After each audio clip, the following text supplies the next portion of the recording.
दोस्तों, नवरात्रि की सप्तमी तिथि माँ भगवती दुर्गा के 7वें स्वरूप कालरात्रि को समर्पित है। इस दिन माँ कालरात्रि की विधि विधान से पूजा अर्चना की जाती है। नवरात्रि की सप्तमी तिथि को माँ कालरात्रि की पूजा आराधना करने से भय से मुक्ति मिलती है, रोगों से मुक्ति मिलती है, समस्त प्रकार के कष्टों का विनाश हो जाता है।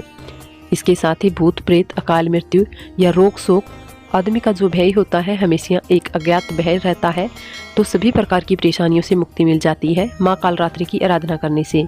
इसके अलावा जैसे कि अगर आपकी जन्म कुंडली में 7.5 का प्रभाव है या ढैया से आप बहुत अधिक परेशान है, शनि के गोचर या दशा में बहुत अधिक परेशानियां हो रही है या राहु केतु से संबंधित कोई भी परेशानी है, तो बुरे ग्रहों का प्रभाव समाप्त हो जाता है माँ कालरात्रि की आराधना करने से।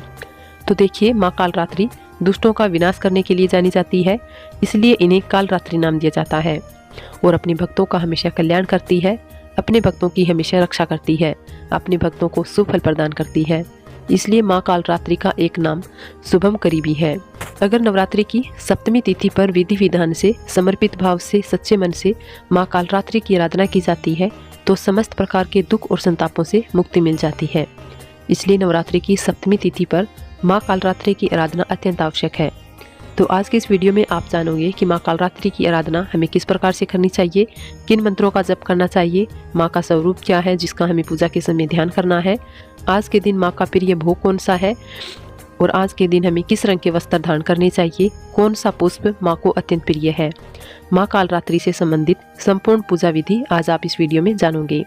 तो प्रतिदिन की तरह प्रातःकाल जल्दी उठ जाइए, स्नान इत्यादि कर लीजिए, साफ स्वस्थ वस्त्र धारण कर लीजिए। और आज किस रंग के वस्त्र आपको धारण करने हैं माँ की पूजा आराधना के लिए, तो देखिए, माँ कालरात्रि का प्रिय रंग है लाल और सफेद रंग। इन दो रंगों में से कोई भी रंग धारण करके आप माँ की पूजा आराधना कर सकते हैं। इसके अलावा कोई हल्के रंग के वस्त्र आप धारण कर सकते हैं। तो सबसे पहले स्नान करने के बाद भगवान सूर्य देव को जल अर्पित करना चाहिए।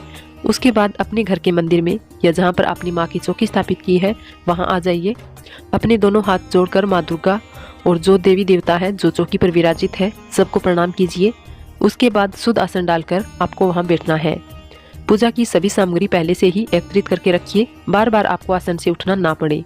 जब आप एक बार पूजा पर बैठ जाते हैं उसके बाद अगर आप बीच में उठते हैं तो आपकी पूजा खंडित मानी जाती है। तो इस बात का आपको ध्यान अवश्य रखना होता है। आसन पर बैठने के बाद सबसे पहले पवित्रीकरण कर लीजिए। थोड़े से जल के छींटे अपने चारों तरफ जो भी पूजा की सामग्री है, पूजा स्थल है, वहाँ पर शुद्ध जल या गंगा जल छिड़ककर पवित्र कर लीजिए। उसके बाद अपने समक्ष एक दीपक प्रज्वलित कर लीजिए। अब आपकी पूजा प्रारंभ हो जाती है।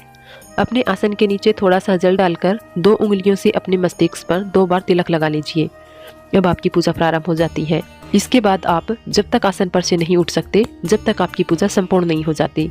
तो सबसे पहले आपने जैसे कि धूप दीपी प्रज्वलित कर लिया है, इसके बाद से जो भी देवी देवता अपनी चौकी पर या मंदिर में विराजित किए हैं सबकी पूजा कर लीजिए पंचोपचार विधि से।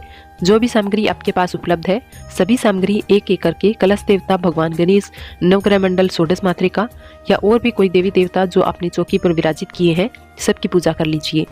उसके बाद आपको भगवती जगदम्बा माँ दुर्गा की पूजा करनी है।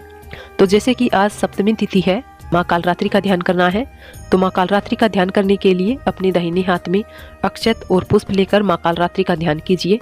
अब जान लेते हैं माँ कालरात्रि का स्वरूप क्या है जिसका हमें पूजा के समय ध्यान करना है। माँ कालरात्रि के शरीर का रंग घने अंधकार की तरह काला है, सिर के बाल बिखरे हुए हैं, माँ कालरात्रि की 3 आंखें हैं, गले में बिजली की तरह चमकने वाली मुंडमाला रहती है और नासिका के श्वास प्रवास से अग्नि की ज्वालाएं निकलती रहती है। वाहन माता का गर्दभ है। ये ऊपर उठे हुए दाहिने हाथ की वर मुद्रा में रक्त प्रदान करती है तो नीचे वाला हाथ अभय मुद्रा में रहता है।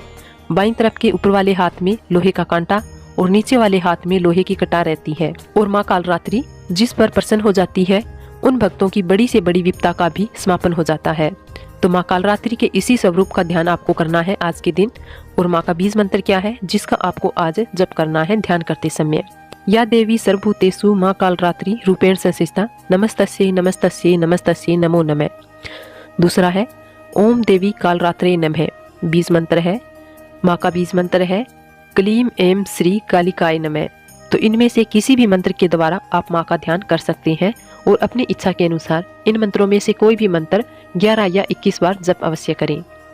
माँ का ध्यान करने के बाद आपके हाथ में जो अक्षत और पुष्प है माँ के चरणों में अर्पित कर दीजिए और उसके बाद धूप, दीप, अक्षत, पुष्प जो भी आपके पास सामग्री उपलब्ध है सभी सामग्रियों से विधि विधान से माँ कालरात्रि की आराधना कीजिए। माँ कालरात्रि का प्रिय पुष्प है गुड़हल और गुलाब का पुष्प। माँ कालरात्रि का प्रिय भोग गुड़ का भोग है। आप चाहे तो माँ को गुड़ से बनी मिठाई का भोग लगा सकते हैं या सिर्फ गुड़ का भी भोग अर्पित कर सकते हैं। आप माँ को खीर बनाकर भी अर्पित कर सकते हैं। प्रतिदिन की पूजा में कोई ना कोई फल अवश्य अर्पित करना चाहिए जो भी आपके पास उपलब्ध हो।